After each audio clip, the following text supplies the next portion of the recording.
اس نے حکم دیا کہ اخراجات کی کوئی پرواہ نہ کی جائے اور یہاں ایک کنواں کھودا جائے، اور یہ سارا کام اس نے اپنے غلام کودن کے ذمہ لگایا۔ کہا جاتا ہے کہ وہاں سلطان کے حکم پر 15 گز مربع میں ایک بڑا کنواں کھودا گیا جس کی گہرائی لگ بھگ 1200 فٹ کے مساوی تھی۔ اس کنویں کی نگرانی سلطان نے اپنے غلام کودن کے ذمہ کی تھی، لہٰذا اس کنویں کا نام ہی چاہے کودن رکھ دیا گیا۔ کودن نام کے اس کنویں کے علاوہ سلطان ملک شاہ سلجوقی نے مکہ کی طرف جاتے ہوئے راستے میں لوگوں کی آسانی کے لیے جا بجا کنویں، تالاب اور پانی کے حوض بنائے۔ وہ کنویں جو غیر مستعمل ہو چکے تھے اور وہ حوض جو بربادی کی طرف مائل تھے، ان کی مرمت کرائی اور ان کے آس پاس اس نے حج کے لیے جانے والے لوگوں کے لیے سرائیں بھی تعمیر کرائیں۔ حج کے لیے جب سلطان مکہ شہر میں داخل ہوا تو سلطان کو خبر ہوئی کہ حج کے لیے آنے والوں پر امیر مکہ نے 7 دینار کے لگ بھگ ٹیکس لگا رکھا ہے۔ سلطان کو یہ سن کر بے حد دکھ ہوا۔ اس نے یہ ٹیکس معاف کر دیا اور امیر مکہ کو اس قدر جاگیر دے دی کہ جس سے وہ بڑی آسانی کے ساتھ اپنے اخراجات پورے کر سکے۔ حج کے دوران سلطان ملک شاہ سلجوقی نے رفاہ عامہ کے اور بہت سے کام بھی کیے۔ مکہ کے علاوہ مدینہ اور دیگر بستیوں میں بھی اس نے پانی کے ذخیرے کا خاطر خواہ اہتمام کیا۔ رفاہ عامہ کے کاموں پر دل کھول کر اس نے خرچ کیا اور جو لوگ وہاں مستحقین تھے انہیں بھی مال و دولت سے خوب نوازا۔ اس طرح حج کرنے کے بعد سلطان اپنے ساتھیوں کے ساتھ واپس چلا گیا۔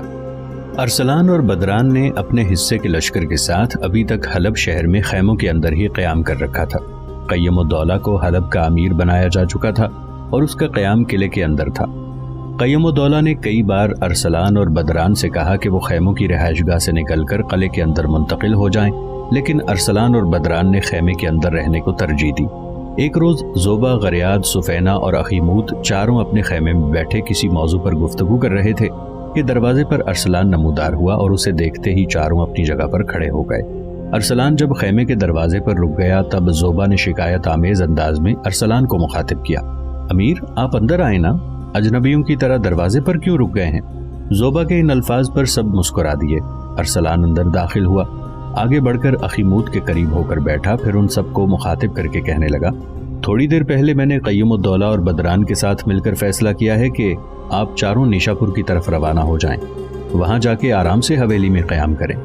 زوبا کو شاید ارسلان کے یہ الفاظ گراں گزرے تھے، فوراً بول پڑی، امیر آپ ہم چاروں کو نیشاپور جانے کا مشورہ دے رہے ہیں، تو کیا ہم آپ سے پوچھ سکتے ہیں کہ آپ خود کہاں جائیں گے؟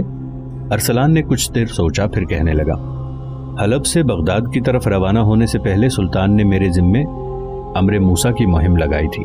میں آنے والی رات کو اپنے لشکر کے ساتھ یہاں سے کوچ کروں گا، دن کے وقت کہیں گھات لگاتا رہوں گا، صرف رات کے وقت سفر کروں گا اور کوہستان قزوین میں داخل ہوں گا۔ جس وقت سلطان یہاں سے بغداد کی طرف روانہ ہوا تھا اس وقت کچھ مخبر اور نقیب کوہستان قزوین کی طرف روانہ کیے گئے تھے۔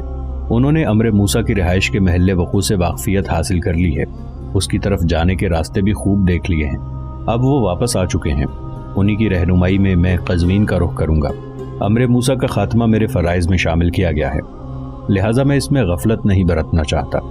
میں یہ بھی پسند کروں گا کہ آپ لوگ آج ہی میری کوہستان قزوین کی طرف جانے سے پہلے نیشاپور کی طرف روانہ ہو جائیں، اس لیے کہ ایک بار پھر زوبا نے ارسلان کی بات کاٹ دی اور کہنے لگی، امیر کیا آپ ہمیں زبردستی یہاں سے نیشاپور بھجوانا چاہتے ہیں؟ ارسلان ہنس دیا، نہیں ہرگز نہیں، اگر آپ زبردستی ہمیں نہیں بھجوانا چاہتے اور آپ خود کوہستان قزوین کی خطرناک مہم پر روانہ ہونا چاہتے ہیں جو امر موسیٰ کے خلاف ہے، پھر ہمیں یہیں حلب میں قیام کرنے دیں گے تاکہ آپ کے متعلق ہمیں خبریں ملتی رہیں۔ امیر ہماری آپ سے گزارش ہے کہ آپ ہمیں یہاں سے نیشاپور کی طرف کوچ کرنے پر دباؤ نہ ڈالیں، ہم یہیں رہیں گے۔ زوبا جب خاموش ہوئی تو اس کی تائید کرتے ہوئے اخیموت بول پڑا، ارسلان بیٹے جو کچھ زوبا کہتی ہے میرے خیال میں وہ ہمارے اپنے خیالات اور خواہشات کی بھی عکاسی ہے۔ جب تک احسن طریقے سے امر موسیٰ کی مہم سے نمٹا نہیں جاتا تب تک ہم یہیں حلب میں قیام کریں گے، اور جب تم اپنی مہم سے نمٹ کر نیشاپور کا رخ کرو گے تو ہم تمہارے ساتھ نیشاپور چلے جائیں گے۔ بیٹا میں چاہتا ہوں اس فیصلے میں کوئی تبدیلی نہیں ہونی چاہیے۔ اس کے ساتھ ہی ارسلان اٹھ کھڑا ہوا اور کہنے لگا، اب میں جاتا ہوں، لشکرگاہ میں قیم الدولہ اور بدران بڑی بے چینی سے میرا انتظار کر رہے ہوں گے۔ میں تو چاہتا تھا کہ اس مہم پر میں اور بدران روانہ ہوں، لیکن قیم الدولہ اس سے اختلاف کر رہا ہے۔ وہ چاہتا ہے یہاں حلب میں کسی اور کو اپنا نائب مقرر کرے اور خود اس لشکر میں جو اس کے پاس ہے کچھ حصہ حلب کی حفاظت کے لیے چھوڑے۔ اور باقی حصے کے ساتھ وہ ہمارے ہمراہ جبل قزوین کی طرف روانہ ہو۔ اس وقت بدران اور قیم الدولہ بڑی بے چینی سے لشکرگاہ میں میرا انتظار کر رہے ہوں گے۔ میں اب جاتا ہوں۔ میرے خیال میں اس مہم میں قیم الدولہ ہر صورت میں ہمارے ساتھ جائے گا۔ اس کے ساتھ ہی ارسلان مڑا اور وہاں سے نکل گیا۔ آنے والی شب کو ارسلان، قیم الدولہ اور بدران ایک خاصے بڑے لشکر کے ساتھ حلب سے جبل قزوین کی طرف کوچ کر گئے۔ لشکر جب ہمدان کے شمال میں پہنچا تب ایک جگہ قیم الدولہ نے لشکر کو رک جانے کا حکم دیا۔ وہاں ایک چھوٹے چھوٹے ٹیلوں پر مشتمل خاصی محفوظ جگہ تھی۔ لشکر جب رک گیا تو قیم الدولہ نے ارسلان، بدران اور دیگر چھوٹے سالاروں کو اپنے قریب بلایا، پھر انہیں مخاطب کرتے ہوئے کہنے لگا، میرے رفیقو، جبل قزوین ہمارے شمال میں شروع ہو چکا ہے۔ ہم نے امر موسیٰ کو ہر صورت زیر کر کے واپس حلب کی طرف چلے جانا ہے۔ اس سے آسانی کے ساتھ نمٹنے کے لیے میرے پاس ایک منصوبہ ہے۔ جس طرح ہمارے مخبر اور رہنما ہماری رہنمائی کرتے رہے ہیں، اس کے مطابق امر موسیٰ کے مسکن کی طرف سے 2 شاہراہیں جاتی ہیں۔ ایک ہمدان کی طرف سے جبل قزوین میں داخل ہوتی ہے اور دوسری طالقان کی طرف سے کوہستانی سلسلے میں داخل ہو کر اس کے مسکن کی طرف جاتی ہے۔ جو شاہراہ ہمدان سے کوہستانی سلسلے میں داخل ہوتی ہے وہ امر موسیٰ کے مسکن کے بائیں جانب رہتے ہوئے آگے گیلان کی طرف جاتی ہے اور پھر بحیرہ خزر کے کنارے کنارے ویلم کی طرف سے ہوتی ہوئی موغان کی طرف نکل جاتی ہے۔ اس وقت جو میرے ذہن میں امر موسیٰ کو زیر کرنے کے لیے لاہ عمل ہے وہ کچھ اس طرح ہے۔ میرے عزیزوں، لشکر کو 3 حصوں میں تقسیم کیا جائے گا، بلکہ میں یوں کہہ سکتا ہوں کہ لشکر پہلے ہی 3 حصوں میں تقسیم ہے۔ ایک ارسلان کے پاس، دوسرا میرا اور تیسرا بدران کے پاس۔ اب میں یہ چاہوں گا کہ وہ شاہراہ جو ہمدان سے آتی ہے اور امر موسیٰ کے مسکن سے بائیں طرف ہو کر گیلان سے بحر خزر کی طرف جاتی ہے، اس شاہراہ پر ارسلان اپنے حصے کے لشکر کے ساتھ سفر کرتے ہوئے اس جگہ چلا جائے جہاں گیلان اور بحر خزر کے کنارے ویلم کی طرف جانے کے لیے شاہراہ بائیں طرف مڑتی ہے۔ جہاں تک میرا اور بدران کا تعلق ہے تو بدران ہمدان والی شاہراہ سے آگے بڑھے، میں طالقان والی شاہراہ کا رخ کروں گا اور وہاں سے امر موسیٰ کے مسکن کا رخ کروں گا۔ ایسا کرنے سے پہلے اپنے آگے آگے اپنے مخبر پھیلا دیے جائیں گے جو کوہستانی سلسلے کے اندر اور امر موسیٰ کے مسکن کے آس پاس یہ خبریں پھیلا دیں گے کہ سلطان ملک شاہ سلجوقی ایک بہت بڑا لشکر امر موسیٰ کے مسکن پر حملہ آور ہونا چاہتا ہے اور انہوں نے تہیہ کر رکھا ہے کہ ہر صورت میں امر موسیٰ کو گرفتار کر کے اس کے مسکن کو گرا کر زمین بوس کر دیا جائے گا۔ میرے عزیزوں، یہاں ایک بات ضرور یاد رکھنا، ہمارے مخبروں کے مطابق جس بھی اپنے مسکن میں امر موسیٰ کو خطرہ محسوس ہوتا ہے تو وہ اپنی پناہ گاہ کے شمالی دروازے سے نکل کر بحر خزر کا رخ کرتا ہے اور ویلم کی طرف سے ہوتا ہوا موغان کی طرف جاتا ہے اور وہاں دشوار گزار کوہستانی سلسلوں کے اندر اپنے ساتھیوں کے ساتھ پناہ لے لیتا ہے۔ لیکن اس بار ہم اسے ایسا نہیں کرنے دیں گے۔ امر موسیٰ کو جب خبر ہوگی کہ سلطان کا لشکر اس کے مسکن کو نیست و نابود کرنے کے لیے آ رہا ہے تو میرا اندازہ ہے کہ وہ ہم سے جنگ کیے بغیر اپنے مسکن سے نکل کر ادھر ہی رخ کرے گا۔ جب وہ ایسا کرے گا تو میں اور بدران بھی اپنے اپنے لشکروں کے ساتھ دائیں بائیں رہتے ہوئے ایک طرح سے اس کا تعاقب کرتے ہوئے آگے بڑھیں گے۔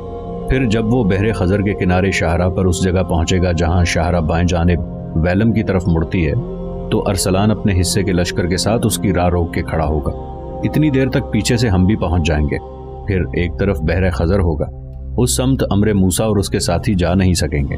سامنے ارسلان اپنے لشکر کے ساتھ ان کی راہ روک کے کھڑا ہوگا، پشت پر بدران اپنے حصے کے ساتھ انہیں واپس نہیں آنے دے گا۔ بائیں جانب کے کوہستانی سلسلے کی طرف میں ہو لوں گا اور اگر امر موسیٰ یا اس کے کسی ساتھی نے اس سمت آ کر کوہستانی سلسلے کے اندر روپوش ہونے کی کوشش کی تو میں ان میں سے کسی کو بھی بچ کر کوہستانی سلسلے میں داخل نہیں ہونے دوں گا۔ یہ وہ لاہ عمل ہے کہ اگر امر موسیٰ ہمارے لشکر کے حملہ آور ہونے کی خبر سنتے ہی اپنے مسکن سے نکل کر شمال کی طرف بھاگے، اور اگر وہ ایسا نہیں کرتا تو معمول کے مطابق ارسلان اپنے والے حصے کے ساتھ ہمدان والی شاہراہ پر ہوتا ہوا بحیرہ خزر کے قریب اپنی جگہ پر آ کر گھات لگا لے گا۔ میں اور بدران اس کے مسکن پر جنوب مشرق اور جنوب مغرب کی طرف سے حملہ آور ہوں گے اور اپنے حملوں میں ہم ایسی تیزی پیدا کریں گے کہ امر موسیٰ کو بامر مجبوری اپنے مسکن سے نکل کر شمال کی طرف بھاگنا ہوگا، اور جب وہ ایسا کرے گا تو ہم وہی کریں گے جو اس سے پہلے میں بیان کر چکا ہوں۔ قیم الدولہ جب خاموش ہوا تو کچھ دیر ارسلان اور بدران کا جائزہ لیتا رہا۔ اس موقع پر ارسلان بول پڑا، قیم الدولہ میرے محترم بھائی، اب تم پوچھو گے کہ جو تجویز تم نے پیش کی ہے وہ کیسی ہے؟ بہرحال تم کو ہم سے یہ سوال کرنے کی ضرورت نہیں ہے میرے بھائی، جو لاہ عمل تم نے طے کیا ہے وہ عمدہ، بہترین اور قابل عمل ہے اور اسی کو اپنایا جائے گا۔ ارسلان کے اس جواب سے قیم الدولہ خوش ہو گیا۔ پھر لشکر نے وہاں پڑاؤ کر لیا، مغرب کی نماز وہاں ادا کی گئی، پورے لشکر نے کھانا بھی وہیں کھایا۔ پھر رات کی گہری تاریکی میں لشکر 3 حصوں میں تقسیم ہو گیا۔ اپنے حصے کے لشکر کے ساتھ ارسلان اس شاہراہ پر چڑھ گیا جو ہمدان سے ویلم کی طرف جاتی تھی۔ اس کے کوچ کے بعد بدران اور قیم الدولہ تھوڑی دیر تک آپس میں صلاح مشورہ کرتے رہے اور ان میں یہ طے پایا کہ رات کی تاریکی میں بدران کس رفتار سے آگے بڑھے گا اور آگے بڑھنے کی رفتار قیم الدولہ کی کیا ہوگی، تاکہ وہ ایک ہی وقت امر موسیٰ کے مسکن کے دائیں بائیں پہنچنے میں کامیاب ہو جائیں۔ اس طرح تینوں لشکر اپنی اپنی منزلوں کی طرف کوچ کر گئے۔ سلطان ملک شاہ سلجوقی کے نقیب اور مخبر جو کہ کوہستان قزوین کے اندر سرگرداں تھے، انہوں نے جگہ جگہ یہ خبریں پھیلا دیں کہ سلطان ملک شاہ سلجوقی کا ایک بہت بڑا لشکر امر موسیٰ کے مسکن پر حملہ آور ہونے کے لیے بڑی تیزی سے پیش قدمی کر رہا ہے۔ امر موسیٰ نے اپنے خاص آدمی بھیج کر پہلے اس خبر کی تصدیق کی۔ اتنی دیر تک قیم الدولہ بدران اپنے اپنے لشکریوں کے ساتھ اس کے مسکن کے گرد پہنچ گئے تھے۔ یہ صورتحال دیکھتے ہوئے اس مسکن کے اندر جس قدر مسلح جوان تھے انہیں لے کر امر موسیٰ اپنے مسکن کے شمالی دروازے سے نکلا اور بحیرہ خزر کی طرف بھاگا۔ سلطان کے لشکر کا تذکرہ سنتے ہی اس پر بدحواسی طاری ہو گئی تھی۔ مقابلہ کرنے کی بجائے مسکن چھوڑ کر بھاگنے میں ہی اس نے اپنی عافیت جانی۔ امر موسیٰ کا یہ اقدام عین قیم الدولہ کی تجویز کے مطابق عمل میں آ رہا تھا۔ جو ہی قیم الدولہ اور بدران کو اپنے مخبروں کے ذریعے خبر ہوئی کہ امر موسیٰ اپنے مسلح جوانوں کو لے کر اپنے مسکن کے شمالی دروازے سے نکل کر بحیرہ خزر کی طرف بھاگا ہے، تو بڑی برق رفتاری سے قیم الدولہ اور بدران بھی اس کے تعاقب میں لگ گئے۔ مخبروں نے یہ بھی خبر دی تھی کہ امر موسیٰ کے مسلح ساتھیوں کی تعداد ہزاروں میں ہے، اور کوہستانی سلسلے میں امر موسیٰ کی بدقسمتی، رات کی گہری تاریکی میں وہ سفر کرتا رہا۔ وہ مطمئن تھا آگے بڑھنے کی رفتار بھی کچھ زیادہ تیز نہ تھی، اس لیے کہ اسے یقین تھا کہ سلطان ملک شاہ سلجوقی کا لشکر اس کے قلعے پر حملہ آور ہوتا رہے گا اور صبح تک یا تو قلعے کو سر کرنے کی کوشش کرتا رہے گا یا قلعے میں داخل ہونے کے بعد سورج طلوع ہونے تک وہیں قیام کرے گا۔ اس کے بعد وہ کہیں اس کا تعاقب کریں گے۔ اتنی دیر تک وہ ویلم کی طرف سے ہوتا ہوا موغان کی طرف جانے میں کامیاب ہو جائے گا۔ لیکن جو لاہ عمل قیم الدولہ، ارسلان اور بدران نے طے کیا تھا وہ بھی بڑا حیرت انگیز تھا، اس لیے کہ اپنے لشکر کے ساتھ ارسلان نے بحر خزر کے قریب جہاں پڑاؤ کیا تھا وہاں پہنچتے پہنچتے امر موسیٰ کو صبح ہو جانی تھی۔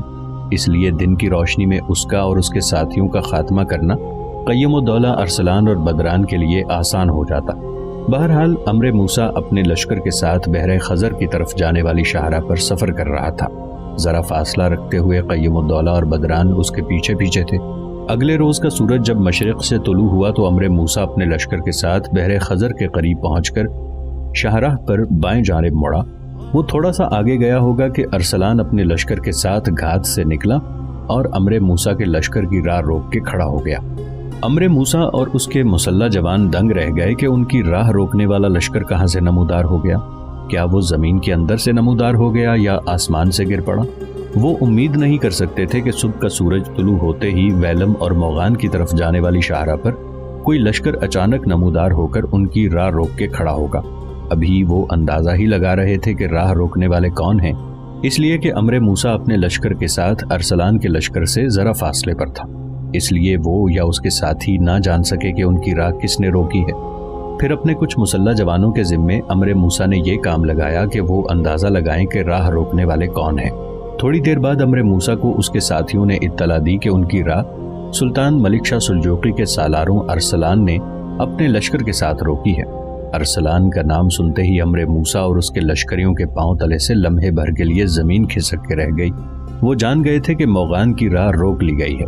ابھی وہ ارسلان سے نمٹنے کے لیے لاہ عمل طے نہ کرنے پائے تھے کہ دوسری جانب سے قیم الدولہ اور بدران بھی اپنے لشکر کے ساتھ نمودار ہوئے۔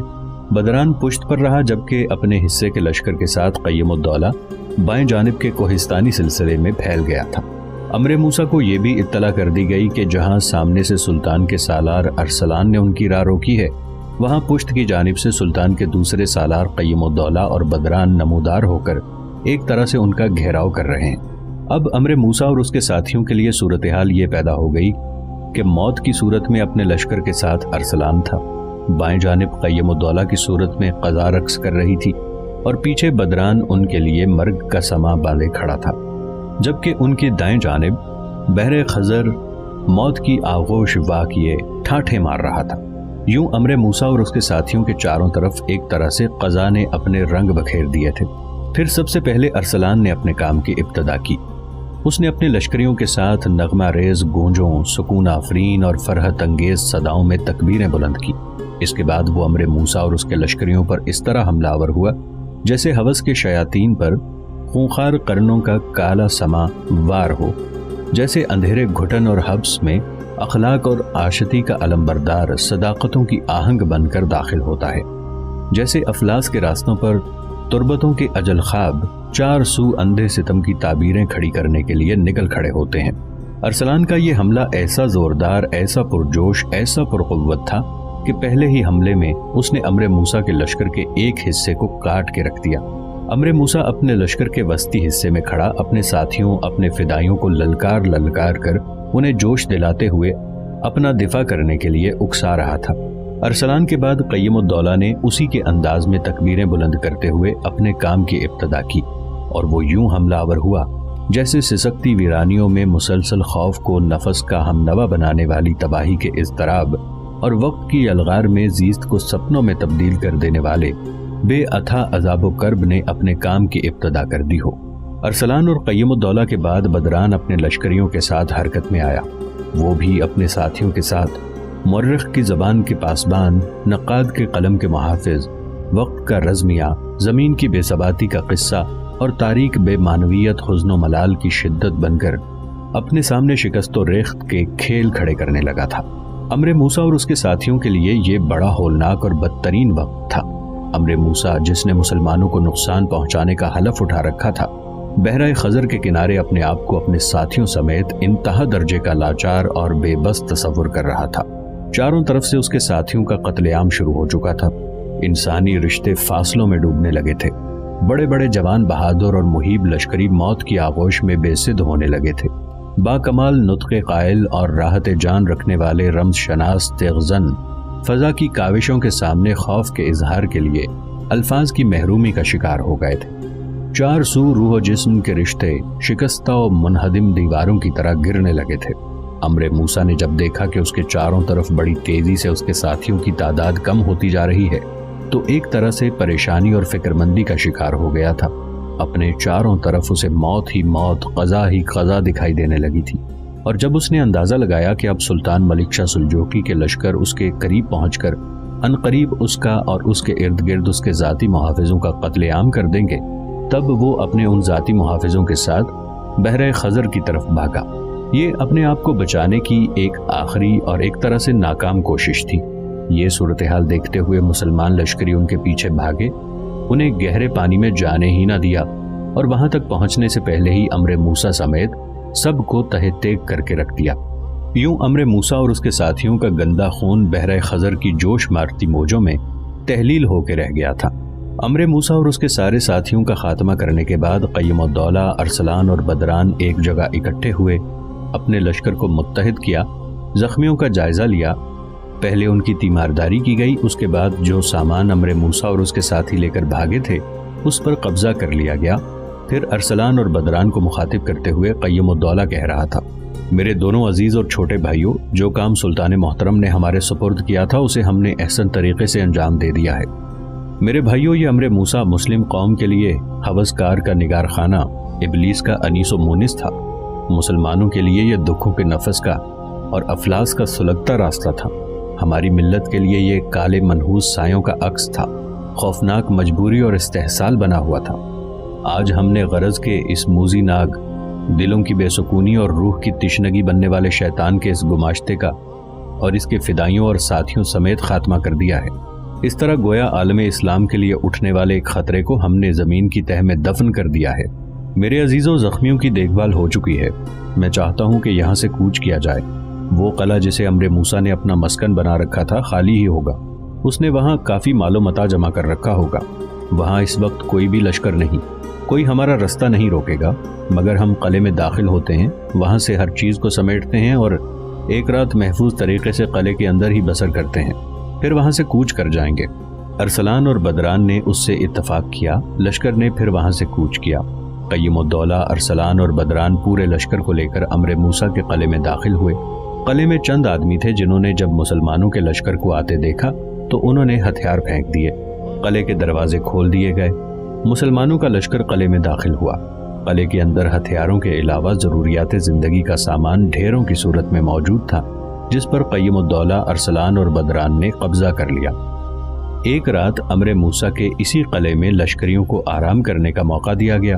دوسرے روز لشکر وہاں سے کوچ کر کے حلب کا رخ کر رہا تھا۔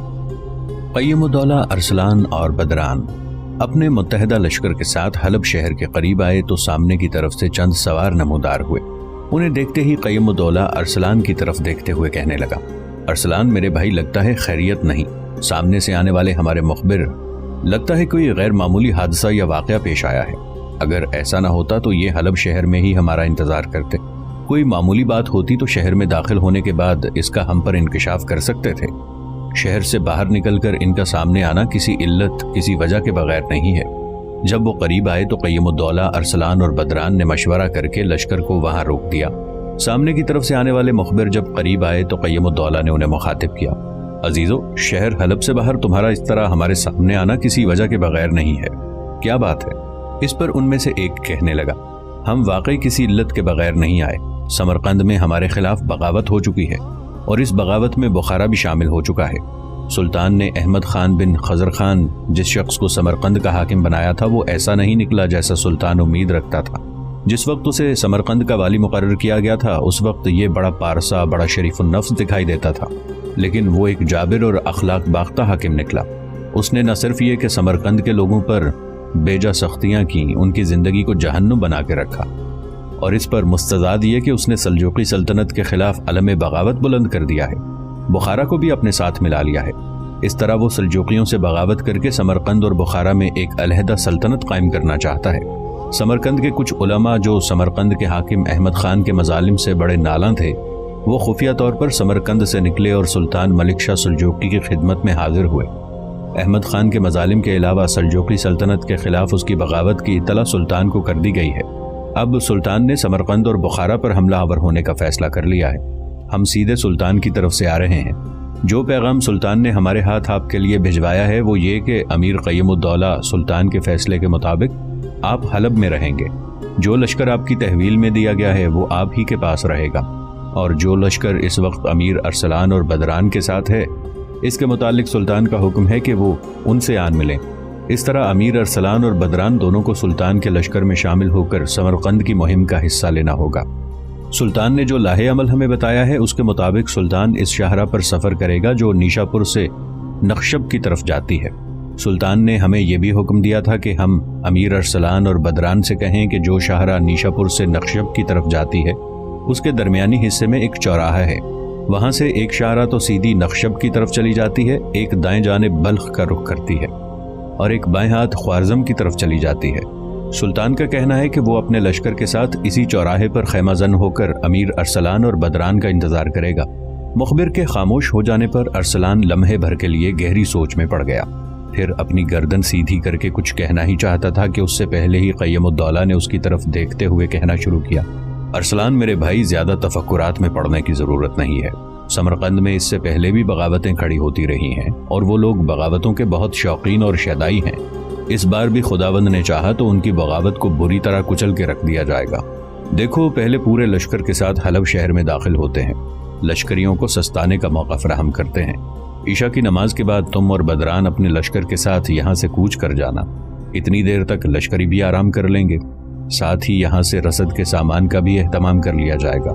ارسلان اور بدران دونوں نے قیم الدولہ کی اس تجویز سے اتفاق کیا، پھر تینوں اپنے متحدہ لشکر کو لے کر حلب شہر میں داخل ہو گئے۔ شہر میں داخل ہونے کے بعد قیم الدولہ ارسلان اور بدران نے سب سے پہلے اس لشکر کے آرام کا اہتمام کیا جو ان کے ساتھ آیا تھا، پھر ارسلان اور بدران دونوں اپنے کوچ کی تیاریاں کرتے رہے، شہر سے مناسب سامان رسد کا اہتمام کیا۔ سارے انتظامات کرتے کرتے دن گزر گیا تھا۔ مغرب کی نماز کے بعد ارسلان اخیموت، سفینہ، غریاد اور زوبا کے خیمے میں داخل ہوا۔ چاروں سے دیکھتے ہی کھڑے ہو گئے۔ ان کی حالت سے لگتا تھا جیسے وہ بڑی بے چینی اور بڑی بےتابی سے اس کا انتظار کر رہے ہوں۔ سلام کہتے ہوئے ارسلان آگے بڑھا، آ کر وہ اخیموت کے پہلو میں بیٹھ گیا۔ گفتگو کا آغاز زوبا کرنا چاہتی تھی کہ اس سے پہلے ہی اخیموت بول پڑا، بیٹے، تمہارا لشکر تو کافی دیر سے اس شہر میں داخل ہو چکا ہے اور تم اب ہمارے پاس آ رہے ہو۔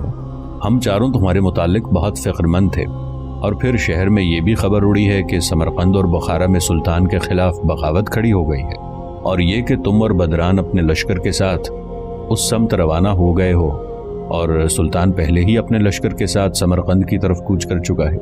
ہمیں یہ بھی خبر مل گئی ہے کہ تم نے بدران اور قیم الدولہ نے امر موسیٰ کا خاتمہ کر دیا ہے۔ بیٹے، اس کے لیے میں تمہیں جتنی مبارک دوں کم ہے۔ اخیموت جب خاموش ہوا تب ارسلان بولا، محترم اخیموت، اب آپ لوگوں کو امر موسیٰ اور اس کے کسی فدائی سے کوئی خطرہ، خوف اور ڈر نہیں ہے۔ کوہستان قزوین کے اندر ہم نے نہ صرف یہ کہ امر موسیٰ اور اس کے سارے فدائیوں کا خاتمہ کر دیا ہے، ایک طرح سے اس کی تحریک کو ہی ہم نے دفن کر دیا ہے۔ کوہستانی سلسلے کے اندر جو اس نے اپنا مسکن بنا رکھا تھا اس کو بھی ہم نے تباہ و برباد کر دیا ہے، اور اس میں جو کچھ تھا اس پر ہم نے قبضہ کر لیا ہے۔ میں واقعی بدران کے ہمراہ اپنے لشکر کو لے کر یہاں سے عشاء کی نماز کے بعد روانہ ہوں گا۔ سلطان اپنے حصے کے لشکر کے ساتھ نیشاپور سے نخشب کی طرف جانے والی شاہراہ کے بیچ میں پڑاؤ کر کے میرا انتظار کرے گا، وہیں میں سلطان سے جا کر ملوں گا۔ لمحے بھر کے لیے ارسلان رکا، پھر کہتا چلا گیا، محترم اخیموت، اس وقت میں آپ لوگوں کے خیمے میں اس لیے آیا ہوں کہ میں یہ چاہتا ہوں کہ جب میں عشاء کے بعد لشکر کے ساتھ سمرقند جانے کے لیے کوچ کروں تو آپ چاروں بھی یہاں سے نیشاپور کی طرف کوچ کر جائیں۔ آپ بھی میرے ساتھ روانہ ہوں۔ آپ لوگوں کو نیشاپور چھوڑ کے میں آگے نکل جاؤں گا۔ جس طرح آپ پہلے میری حویلی میں قیام کیے ہوئے تھے ویسے ہی میری حویلی میں قیام کریں، اور باغ کی دیکھ بھال بھی آپ ہی کے ذمہ ہوگی۔ ممکن ہے اس بار سمرقند کی بغاوت طول پکڑ جائے۔ شہر سے باہر مخبروں نے ہمیں سمرقند کی بغاوت کی اطلاع دی، لیکن شہر میں داخل ہونے کے بعد انہوں نے تفصیل سے حالات بتائے ہیں، اور ان کے مطابق بغاوت کی پشت پناہی کاشغر کا بادشاہ اور اس کا خونخوار بھائی تکین کر رہے ہیں۔ کاشغر کے بادشاہ کا بھائی تکین سنا ہے ایک انتہائی تخریب پسند اور باغی طبع انسان ہے، اور وہ سمرقند اور بخارا کے باغیوں کی پشت پناہی کر رہا ہے۔ اس بنا پر میرا اندازہ ہے کہ اس بار اس بغاوت کو فرو کرنے کے لیے سمرقند کے علاوہ ہمیں کچھ اور قوتوں کے خلاف بھی نبرد آزما ہونا پڑے گا، جس کی وجہ سے اس بغاوت کو ختم کرنے میں معمول سے زیادہ وقت لگ سکتا ہے۔ ارسلان جب خاموش ہوا تو زوبا اسے مخاطب کر کے کہنے لگی، امیر، جو اطلاعات ہمیں ملی ہیں ان کے مطابق جو لشکر سلطان لے کر سمرقند کی طرف روانہ ہوا ہے ان میں سالاروں اور لشکریوں کے اہل خانہ بھی شامل ہیں۔ امیر، آج تک ہم نے آپ سے کچھ نہیں مانگا۔ میری آپ سے گزارش ہے کہ آپ ہم چاروں کو اپنے لشکر میں شامل رکھیں۔ جہاں سالاروں اور لشکریوں کے دیگر اہل خانہ شامل ہیں وہاں ہم بھی لشکر میں شامل ہو جائیں گے۔ ہمیں نیشاپور چھوڑ کر جب آپ آگے نکل جائیں گے تو نیشاپور میں ہم چاروں فکر مند رہیں گے۔ نہ جانے اس بغاوت کا کیا بنا، جنگ کی صورتحال کیا ہے۔ مجھے امید ہے آپ ہماری عرضداشت ٹھکرائیں گے نہیں۔ زوبا جب خاموش ہوئی تو تیز نگاہوں سے اس کی طرف دیکھتے ہوئے ارسلان کہنے لگا، زوبا، یہ تم اکیلی کا فیصلہ ہے۔ اپنی اس خواہش میں تم کیوں ان تینوں کو بھی مصیبتوں اور دکھ میں مبتلا کرتی ہو؟ میں یہی چاہوں گا کہ تم چاروں جا کے نیشاپور میں آرام اور سکون سے رہو۔ یہاں تک کہتے کہتے ارسلان کو رک جانا پڑا، اس لیے کہ بیچ میں اخیموت بول اٹھا، ارسلان بیٹے، یہ اکیلی زوبا کا فیصلہ نہیں ہے، بلکہ تمہارے یہاں آنے سے پہلے اسی موضوع پر ہم گفتگو کر رہے تھے، اور ہم چاروں نے یہ فیصلہ کیا تھا کہ ہم نیشاپور میں نہیں جائیں گے بلکہ تمہارے ساتھ لشکر میں شامل ہوں گے۔ اور یہ خواہش اکیلی زوبا کی نہیں، یوں جانو ہم چاروں اس خواہش میں شامل ہیں۔ بیٹے، یوں جانو یہ ہمارا آخری فیصلہ ہے اور اسے تم ٹھکراؤ گے نہیں، ہم تمہارے ساتھ جائیں گے۔ ارسلان خاموش ہو رہا، اس کی خاموشی بتاتی تھی کہ وہ ان کے فیصلے سے متفق ہے۔ یہ صورتحال زوبا کے لیے بڑی خوشکن تھی۔ فوراً چہکتے ہوئے کہنے لگی، امیر، میں آپ کی شکر گزار ہوں کہ آپ نے کوئی اعتراض نہیں کیا۔ پہلے یہ بتائیں کہ آپ کھانا کھائے ہیں؟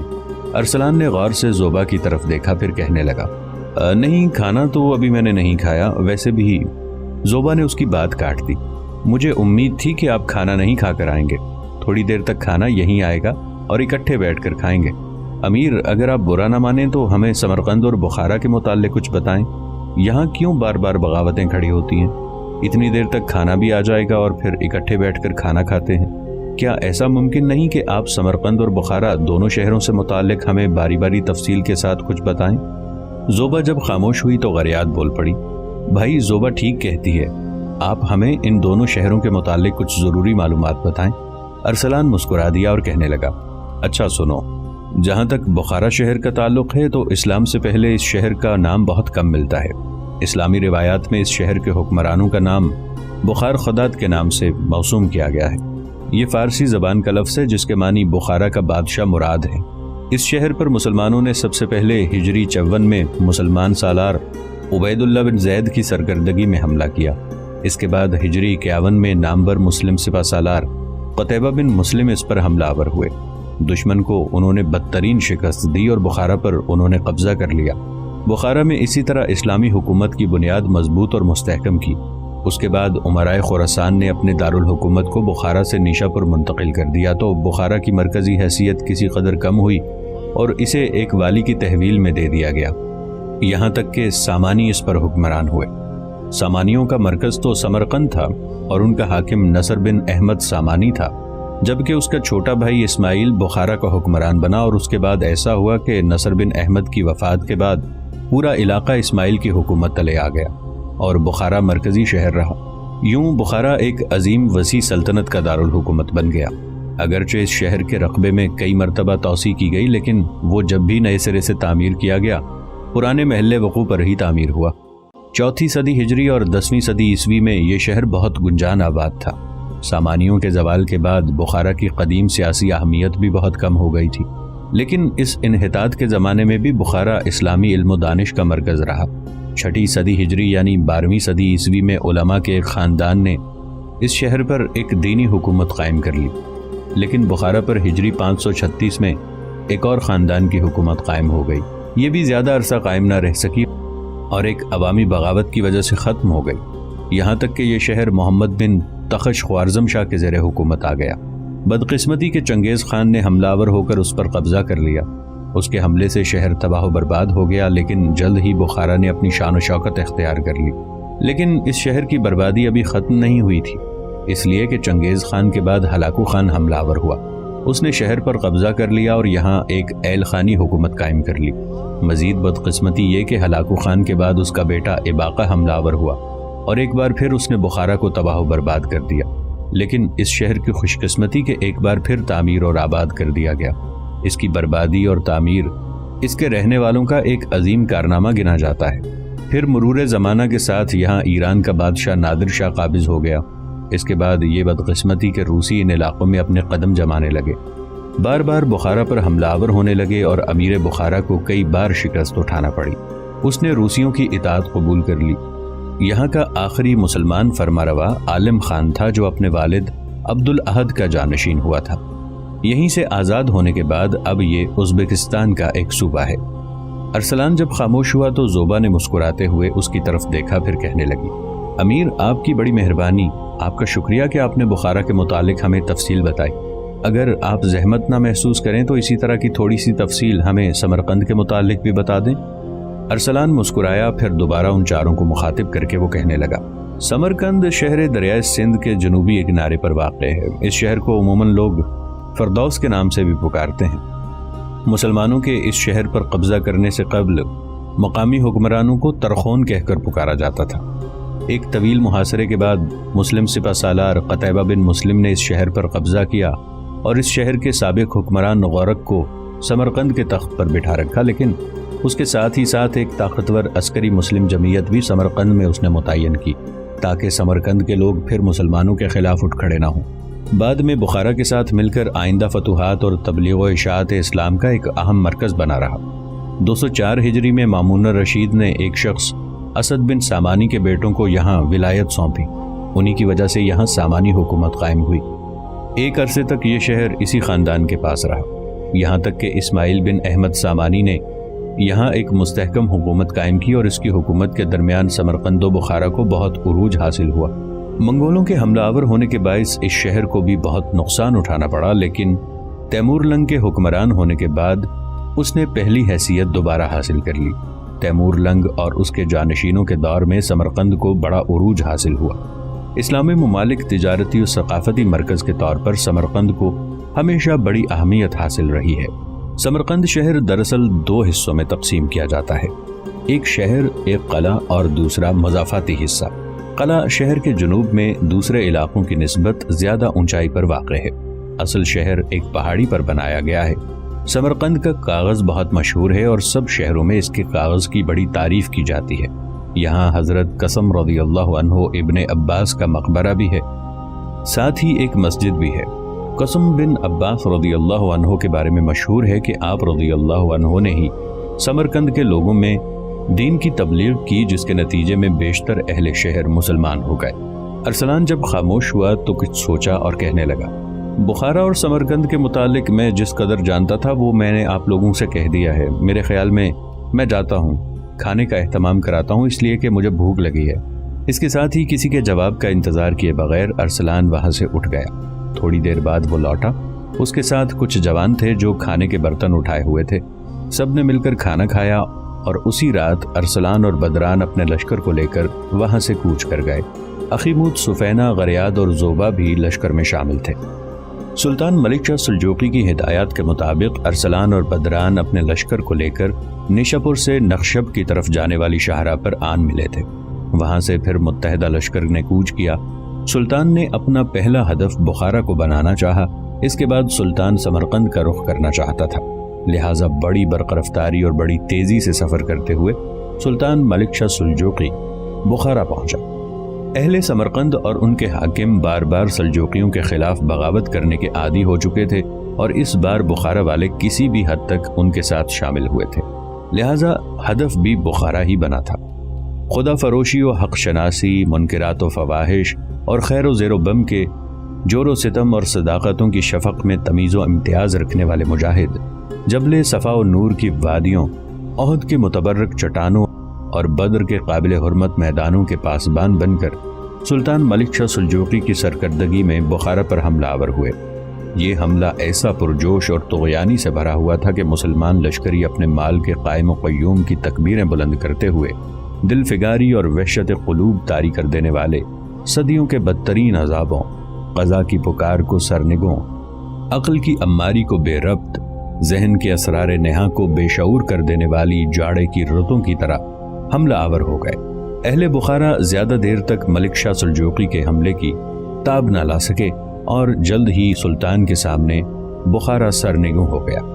بخارا کا نظم و نسق درست کرنے میں سلطان نے زیادہ دن نہیں لیے۔ یہاں سے اس نے کوچ کیا اور سمرقند کا رخ کیا۔ سمرقند کے نواح میں سلطان نے جب پڑاؤ کیا تو مسلمانوں نے دیکھا کہ سمرقند کا والی محمد خان بن خضر خان شہر کے اندر محصور ہو گیا تھا۔ سلطان کے مخبروں نے سلطان کو یہ بھی خبر کر دی تھی کہ کاشغر کے بادشاہ کا بھائی تکین ایک کافی بڑے لشکر کے ساتھ سمرقند کے نواح میں ہے، اور دونوں قوتوں نے سلطان ملک شاہ سلجوقی کے خلاف یہ منصوبہ بنا رکھا ہے کہ جب سلطان سمرقند پر حملہ آور ہو تو باہر سے کاشغر کے بادشاہ کا بھائی تکین مسلمانوں پر حملہ آور ہو کر دن کے وقت حملہ کرے یا شب خون مارے، اور شہر کے اندر سے احمد خان بن خضر اپنے لشکر کے ساتھ مسلمانوں کو ناقابل تلافی نقصان پہنچائے۔ اس طرح مسلمانوں کا نقصان کرتے ہوئے محاصرہ طول پکڑے گا تو سلطان اپنے لشکر کے ساتھ اپنا بوریا بستر سمیٹ کر واپس جانے پر مجبور ہو جائے گا۔ لیکن سلطان سے ایسی امید رکھنا بالکل عبث اور بیکار تھا۔ جس شہر کا بھی سلطان نے محاصرہ کیا اس کا فیصلہ کیے بغیر اسے چھوڑا نہیں۔ سمرقند سے باہر پڑاؤ کرنے کے بعد سلطان نے سارے سالاروں کو اپنے خیمے میں طلب کر لیا۔